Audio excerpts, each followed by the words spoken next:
Social మీడియాతో ఉపయోగాలు ఎంతున్నాయో అనర్థాలు అంతే ఉన్నాయనేది అందరికీ తెలిసిన విషయమే. పొద్దున్న లేచింది మొదలు పడుకునేదాకా మొబైల్ ఫోన్ వదలకుండా ఉండలేం. అందున సోషల్ మీడియాను అస్సలు మిస్ కాలేం.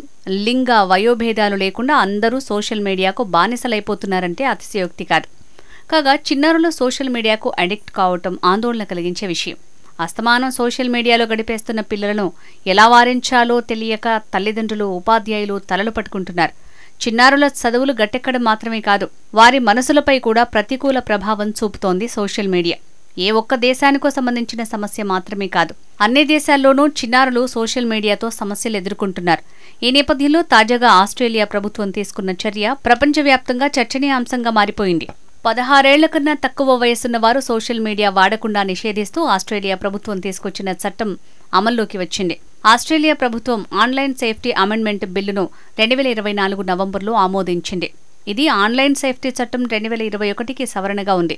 ఈ తరహా నిషేధం ప్రకటించిన ప్రపంచంలోని మొట్టమొదటి దేశంగా ఆస్ట్రేలియా నిలిచింది.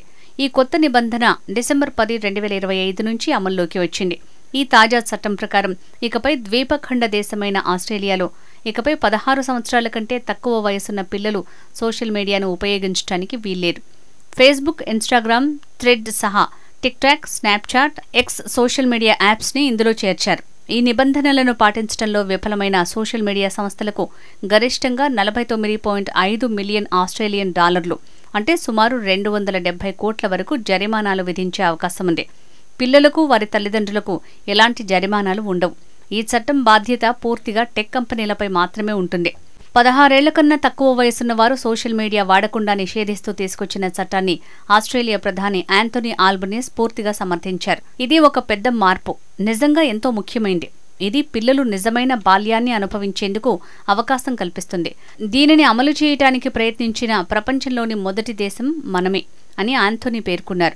ఆల్గారిథమ్స్, అంతులేని ఫీడ్స్, గత తరాలకు లేని ఒత్తిడి ఇవన్నీ ఇప్పటి పిల్లలు ఎదుర్కొంటున్నారు. ఆన్లైన్లో పిల్లలను సురక్షితంగా ఉంచడం కోసం ఈ రోజు తీసుకున్న నిర్ణయం ఎంతో అవసరం. బాధ్యత తల్లిదండ్రులపై కాదు, సోషల్ మీడియా కంపెనీలపై ఉండాలి. 16 ఏళ్లలోపు వారికి సోషల్ మీడియా నిషేధం ద్వారా పిల్లలకు ఒక నిజమైన బాల్యం, తల్లిదండ్రులకు మరింత మనశ్శాంతి అందిస్తున్నాం.